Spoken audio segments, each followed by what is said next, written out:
नमस्कार साथियों, स्वागत है आपका आपके YouTube channel Ram driving guide में। तो आज की जो क्लास है वो हमारी क्लास नंबर 22वीं है। 22वीं हमारी total technical non technical class मिला के है और नॉन टेक्निकल की हमारी ये तीसरी क्लास है। और हमारी टोटल 21 क्लास पहले हो चुकी है। नहीं देखी है तो आप ज़रूर देखिएगा, चैनल पे आपको हर क्लास मिल जाएगी। आपको प्लेलिस्ट में आपको सारी क्लास आपको सीरीज में मिल जाएगी। तो आज हम पढ़ेंगे ड्राइविंग लाइसेंस। तो ड्राइविंग लाइसेंस के बारे में कंप्लीट हम पढ़ेंगे। आपको पूरी नॉलेज होनी चाहिए ड्राइविंग लाइसेंस के बारे में। तो बात करते हैं ड्राइविंग लाइसेंस। एक मोटर अधिनियम 1988 के तहत क्षेत्रीय वरीय परिवहन कार्यालय जो हमारा आरटीओ होता है, आरटीओ हमारे ड्राइविंग लाइसेंस को इशू करता है।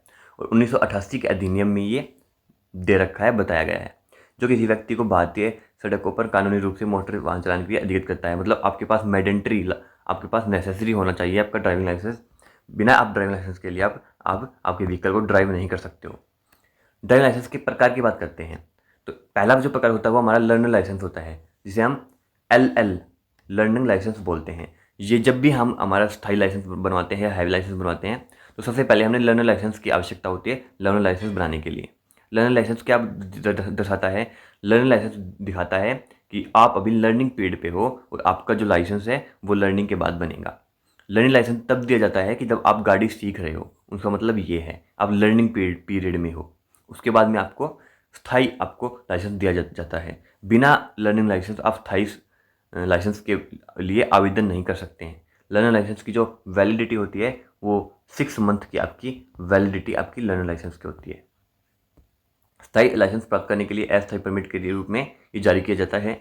6 महीने की वैध है, लेकिन 30 दिनों के बाद इसे स्थायी लाइसेंस में परिवर्तित किया जाता है। तो 6 महीने की इसकी वैलिडिटी होती है। इसके बाद में वाहन को जब भी आप लर्निंग लाइसेंस आपने बनवा लिया हो तो वाहन के आगे और पीछे एल जो आपका होता है उसका आपको एल को चिन्ह आपको बनवाना होता है। आगे भी होता है और पीछे भी होता है।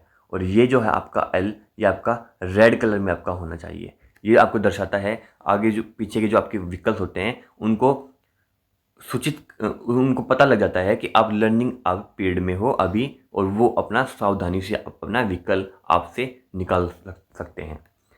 इसके बाद बात करते हैं स्थायी लाइसेंस, जिसे हम DL बोलते हैं। ये हमारा लाइट लाइसेंस होता है। ये RTO में ड्राइविंग टेस्ट के पास करने के बाद में ये दिया जाता है।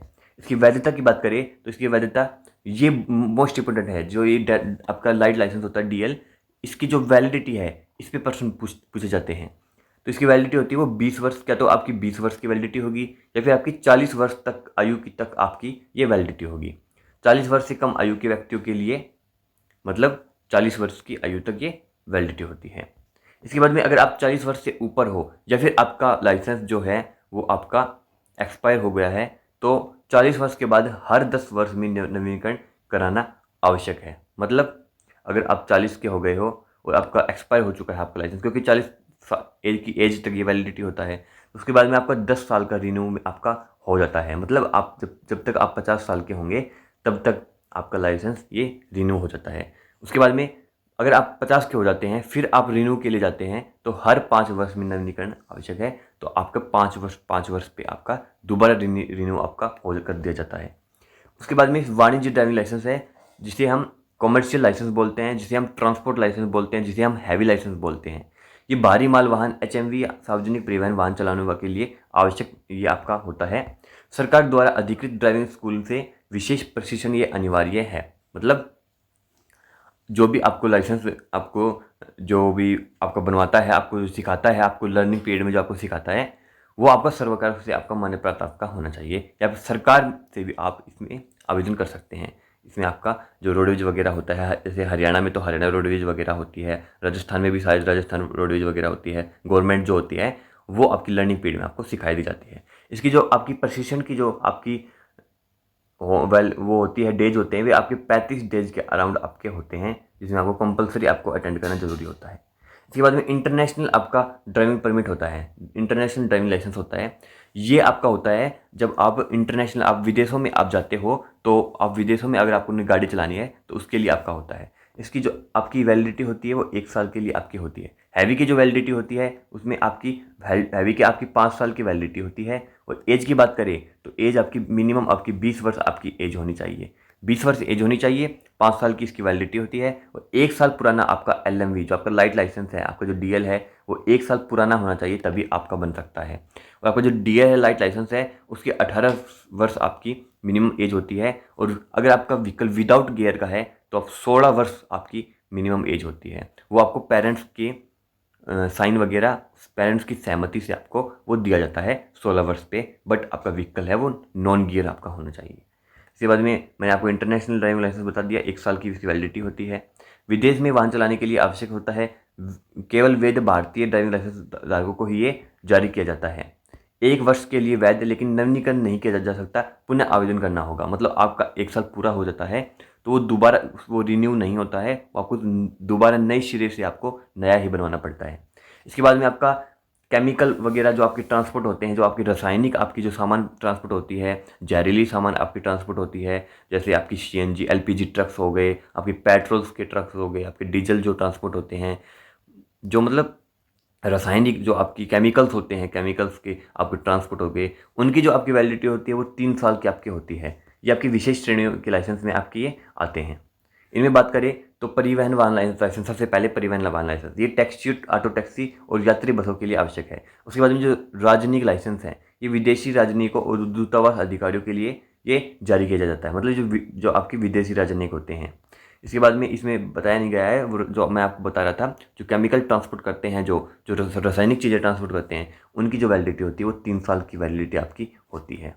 इसके बाद में हम इसकी आयु संबंधी से बात करें तो आयु संबंधी ड्राइविंग लाइसेंस के लिए 16 वर्ष माता पिता की सहमति से गियरलेस 2 पहिया, जैसे मैंने आपको बताया, और ये भी आपकी काफ़ी इंपॉर्टेंट है, ये आपको याद रखना चाहिए कि 50 सीसी तक, 50 सीसी या 50 सीसी से नीचे ही आपका जो आपका इंजन है, जो आपका व्हीकल का, वो होना चाहिए, तो ही आपको 16 वर्ष की एज में आपको लाइसेंस मिल जाता है, वो भी आपके माता पिता की सहमति से। इसके बाद में 18 वर्ष जो होता है वो निजी वाहनों के लिए होता है, 2 पहिया और 4 पहिया वाहन के लिए स्थायी लाइसेंस, जो आपको लाइट लाइसेंस बोलते हैं, उनकी जो आपकी एज होती है वो 18 वर्ष होती है। इसके बाद में जो आपकी हैवी लाइसेंस होता है उसका 20 वर्ष आपकी एज होती है। व्यावसायिक ड्राइविंग लाइसेंस के लिए, ट्रक, बस, टैक्सी आदि के लिए ये आवश्यक है, और आपका 1 साल आपका LMV पुराना होना चाहिए। अन्य आवश्यक बातें देख लेते हैं। स्थायी ड्राइविंग लाइसेंस जो आपका लाइट लाइसेंस होता है, उसके लिए आवेदन करने से कम 30 दिन का लर्नर लाइसेंस जो आपका LL है वो आवश्यक आपका प्राप्त करना चाहिए। मतलब अगर आपने अप्लाई किया है लर्नर लाइसेंस का, तो उसके 30 दिन बाद ही आपका जो है वो लाइट लाइसेंस के लिए आवेदन होगा, स्थायी लाइसेंस के लिए आवेदन होगा। मतलब वो ऐसे शो करेगा कि आपको 1 महीना आपने सीखा है आपका व्हीकल चलाना।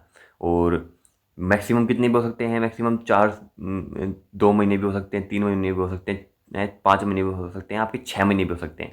बट आपके 6 महीने से फालतू आपके नहीं होने चाहिए, आपके 6 महीने के नीचे नीचे होने चाहिए, और 30 दिन के आपके ऊपर ऊपर के होने चाहिए, तभी आप आपके लाइट लाइसेंस के लिए आप आवेदन कर सकते हैं लर्निंग लाइसेंस के बाद में।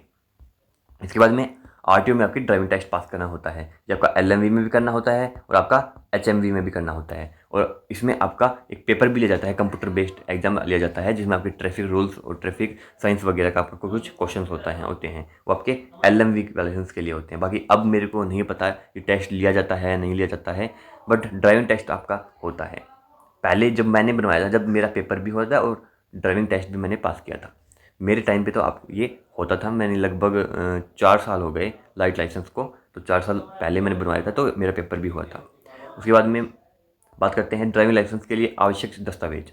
तो दस्तावेज की बात करें तो सबसे पहले आयु प्रमाण पत्र, मतलब आपका जन्म प्रमाण पत्र होना चाहिए, 10th की सर्टिफिकेट होनी चाहिए, पता प्रमाण पत्र होना चाहिए, लर्नर लाइसेंस आपका होना चाहिए आपके स्थायी लाइसेंस के लिए, और उसके बाद में आपकी पासपोर्ट साइज फोटो। और आपका ये क्वेश्चन काफ़ी बार पूछा जाता है कि आपकी जो मेडिकल सर्टिफिकेट होती है उसमें कौन सा फॉर्म लगता है। तो आपका फॉर्म आपका 1A जो आपका फॉर्म होता है, फॉर्म नंबर 1A आपका जो है वो आपका मेडिकल सर्टिफिकेट में लगता है जब आप लाइसेंस के लिए आवेदन करते हैं तब। और ये वाणिज्य वाहनों और 40 वर्ष से अधिक आयु के आवेदकों के लिए ही आपका ये फॉर्म होता है। इसके बाद बात करते हैं ड्राइविंग लाइसेंस के लिए आवेदन प्रक्रिया क्या होती है। सबसे पहले आपको लर्निंग लाइसेंस के लिए आवेदन करना होता है। आपके RTO वेबसाइट पे आप कार्यालय पर जाते हैं। उसके बाद में कौन सा फॉर्म भरा जाता है, तो फॉर्म आपका 1 और 2 जो फॉर्म है वो आपको भरना होता है लर्निंग लाइसेंस के लिए। इसके बाद में कंप्यूटर आधारित परीक्षा दी जाती है, अब भी होती होगी मेरे हिसाब से, और लर्नर लाइसेंस जारी किया जाता है जो 6 महीने की आपकी वैलिडिटी होती है। उसके बाद में स्थायी लाइसेंस अगर आपने क्या करना है तो लर्नर लाइसेंस प्राप्त के 30 दिन बाद आप आवेदन कर सकते हैं, और आपकी कुछ फीस लगती है। इसके बाद में आपकी ड्राइविंग टेस्ट होता है और आपको स्थायी लाइसेंस आपको मिल जाता है। इसके बाद में हैवी लाइसेंस की बात करें तो हैवी लाइसेंस के लिए आपको ड्राइविंग लाइसेंस के प्रशिक्षण आपको होना चाहिए, 1 साल आपका LMV होना चाहिए। उसके बाद में आपको विशेष ड्राइविंग टेस्ट के लिए उपस्थित होना चाहिए और व्यावसायिक ड्राइविंग लाइसेंस जारी कर दिया जाता है। तो ये आपका हैवी लाइसेंस के लिए था। इसके बाद में ड्राइविंग टेस्ट प्रक्रिया क्या होती है, तो आपको ये बाकी इंपॉर्टेंट इतना है नहीं, बट मैं आपको फिर भी बता देता हूँ। अगर आपका 2 पहिया वाहन है तो आपको 8 जो है होता है, आपका 8 होता है, वो आपको बनवा के देख सकते हैं, जिसमें से आपको व्हीकल जो आपको वो इनके ऊपर से आपको ले जाना होता है, 8 बनाना होता है। इसके बाद में आपका अगर 4 पहिया वाहन है तो ऐसा आपका बनवा लेते हैं, LV किसी में बनवा लेते हैं, यानी UV किसी में बनवा लेते हैं। तो वो अपने अपने उस पर डिपेंड करता है। इसमें आपकी 4 पहिया बता रहा हूँ मैं। वाणिज्य के लिए आपको रिवर्स पार्किंग आपकी करा ली जाती है, आपको बाहरी वाहन के नियंत्रण शामिल इसमें होते हैं। और इसके बाद में बात करते हैं इनकी वैलिडिटी जो आपकी ख़त्म हो जाती है, उसके बाद में जो रिन्यू होती है, रिन्यू के लिए क्या आपका प्रक्रिया होती है। तो 20 वर्ष तक आपका आवेदक की आयु, 40 वर्ष तक आपका वेद, मतलब जब तक आप 40 वर्ष के होते हो तब तक आपका ये वैलिडिटी आपकी होती है आपकी लाइट लाइसेंस के लिए। 40 वर्ष के बाद में आपकी 10 वर्ष दोबारा आपका रिन्यू कर दिया जाता है। और अगर आप 50 क्रॉस कर लेते हो तो आपका 5 साल का फिर से आपका रिन्यू कर दिया जाता है। ये आपका वो था, लाइट लाइसेंस के लिए था। हैवी लाइसेंस के लिए 5 साल की वैलिडिटी होती है, 3 नहीं होती है, 5 साल की वैलिडिटी होती है। और नवीकरण के लिए मेडिकल फिटनेस टेस्ट की आवश्यकता होती है, ये आपको हर बार आपकी आवश्यकता होती है। और लाइट में इसकी आवश्यकता नहीं होती है। और नवीनीकरण अगर आप 40 वर्ष से ऊपर हो तो ही आपको लाइट के लिए आपको मेडिकल सर्टिफिकेट की आवश्यकता होती है, जो कि फॉर्म नंबर 1A था। इसके बाद में नवीनीकरण ऑनलाइन या RTO में फॉर्म नंबर 9 से आपका होता है। ये आपका इंपॉर्टेंट है कि कौन से फॉर्म से आपका रिन्यू होता है। तो फॉर्म नंबर 9 से आपका रिन्यू किया जाता है। ये भी काफ़ी बार आपका पूछ लिया जाता है आपका क्वेश्चन। इसके बाद में बात करते हैं ड्राइविंग लाइसेंस का निलंबन, मतलब आपका कब कब आपको उसको डिस्पोज कर दिया जाता है, आपको बैन कर दिया जाता है, आपका ड्राइविंग लाइसेंस आपका जब्त कर लिया जाता है। तो अगर आप नशे के में वाहन चला रहे हो तो धारा 185 के तहत आपका जो लाइसेंस है उसको जब्त कर लिया जाएगा। अगर आप तेज़ गाड़ी चला रहे हो, खतरनाक गाड़ी चला रहे हो, तो धारा 184 के अंडर आपका वाहन जब्त कर लिया जाएगा। अगर आप मोबाइल यूज कर रहे हो वो वाहन चलाते समय, तो आपका धारा 184 के तहत आपका लाइसेंस जब्त कर लिया जाएगा। अगर आप लापरवाही से गाड़ी चला रहे हो तो धारा 183, बाकी 184 में ही आता है ये आपका रश ड्राइविंग, तो ये 83 नहीं आएगा, इसमें धारा 184 आएगा। अगर आप बिना बीमा के आप वाहन चला रहे हो तो धारा 146 के अंतर्गत आपका लाइसेंस जब्त कर लिया जाएगा। अगर आप बिना सीट बेल्ट और हेलमेट के वाहन चला रहे हो तो धारा 129 और एक धारा 177। ये बाकी जो ये जो है आपके कि वाहन चलाते से मोबाइल फ़ोन का इस्तेमाल बिना हेलमेट या सीट बेल्ट, ये एक बार में नहीं किया जाता है। अगर आप बार बार गलती करते हो तो ही आपका इसमें निलंबन किया जाता है। अगर आप लापरवाही से गाड़ी चला रहे हो, खतरनाक आपकी गाड़ी चला रहे हो, तो आपका एक बार में ही आपका ये निलंबन कर दिया जाता है आपका लाइसेंस। इसके बाद में बात करते हैं बिना लाइसेंस, अगर आपके पास लाइसेंस नहीं है तो आपके पास क्या क्या आपकी जुर्माना हो सकते हैं, क्या क्या किया जा सकता है। तो अगर आपके पास वैध ड्राइविंग लाइसेंस के बिना आप वाहन चला रहे हो तो आपका 5,000 रुपये का आपका जुर्माना हो सकता है, 5,000 आपका जुर्माना होगा। अगर आप नाबालिग द्वारा आप वाहन चला रहे हो, मतलब आप नाबालिग हो और आपके पास लाइसेंस नहीं है, कोई भी आपके पास लाइसेंस नहीं है, तो और अगर आप नाबालिग हो तो आपको 25,000 रुपये का आपका जुर्माना और वाहन भी आपका जब्त कर लिया जा सकता है। अगर आप नशे में गाड़ी चला रहे हो तो महीनों की, इसमें 6 महीने आएगा, 6 महीने लगभग आपका होता है, 6 महीने की आपकी जेल हो सकती है। अगर आप लापरवाही से वाहन चला रहे हो तो 1,000 से 5,000 के बीच में आपका फ़ाइन दे दिया जाता है। अगर आप ओवर तेज़ी मतलब ओवर स्पीडिंग कर रहे हो तो ओवर स्पीडिंग में आपका 1,000 से 2,000 आपका LMV के लिए होता है। LMV जो आपके छोटे व्हीकल्स होते हैं उसमें आपका 1,000 से 2,000 फाइन लगा दिया जाता है। अगर आप हैवी व्हीकल, आपके पास बड़ा व्हीकल है और आप ओवर स्पीडिंग कर रहे हो तो 2,000 से 4,000 के बीच में आपका फ़ाइन वसूल लिया जाता है। अगर आपके पास हेलमेट नहीं है और सीट बेल्ट या फिर सीट बेल्ट नहीं है तो 500 रुपये आपका जुर्माना आपका लिया जाता है, 500 रुपये। इसके बाद में हम अंतर्राष्ट्रीय जो आपका लाइसेंस होता है उसके बारे में कुछ जान लेते हैं। तो ये विदेशी देशों में कानूनी रूप से वाहन चलाना ये इसकी मंजूरी देता है। इसके बाद में इसकी जो वैलिडिटी है वो 1 साल के लिए होती है। इसके बाद में फिर आपका रिन्यू नहीं होता है, आपको दोबारा ही आवेदन करना होता है। इसके बाद में वैध ड्राइविंग भारतीय जो DL, पासपोर्ट, वीज़ा और चिकित्सा प्रमाण पत्र की इसमें आवश्यकता होती है इसके अप्लाई करने के लिए। तो ये आपकी ड्राइविंग लाइसेंस के लिए पूरी क्लास थी। तो पूरी डिटेल मैंने आपको इस वीडियो में दे दी है। मेरे हिसाब से कुछ बचा नहीं है इसमें। आपको जो नहीं बताया वो फॉर्म भी बता दिया, आपकी जो धारा है जो ड्राइविंग लाइसेंस के संबंधित वो भी मैंने आपको बता दी, कब इसमें क्या होता है, कब इसको मिलता है, आपको क्या क्या आपके पास एलिजिबिलिटी होनी चाहिए। हाँ, एक एलिजिबिलिटी आपके पास काफ़ी बार पूछ लिया जाता है कि जो आपका HMV लाइसेंस है उसके लिए एलिजिबिलिटी क्या होनी चाहिए। तो आप मिनिमम आप 8th पास आप होने चाहिए, प्लस में आपकी 20 साल की आपकी एज होनी चाहिए, प्लस में 1 साल आपका पुराना LMV होना चाहिए। तो आपका 8th पास आपका होना ज़रूरी है, 8वीं मिनिमम 8वीं पास आप होने चाहिए। तो ये आपकी क्लास 3 ड्राइविंग लाइसेंस की, और आशा है आपने अच्छे से देख ली होगी। तो अगर आपको अच्छी लगी तो आप वीडियो को लाइक कर लो और चैनल को सब्सक्राइब कर लो। अगर आपका कोई भी डाउट है तो आप हमें कमेंट बॉक्स में बताइए। नेक्स्ट वीडियो में हम करेंगे नंबर प्लेट के ऊपर, हमारी क्लास रहेगी। तो आज के लिए इतना ही, मिलते हैं कल की क्लास में नंबर प्लेट पे। जय हिंद।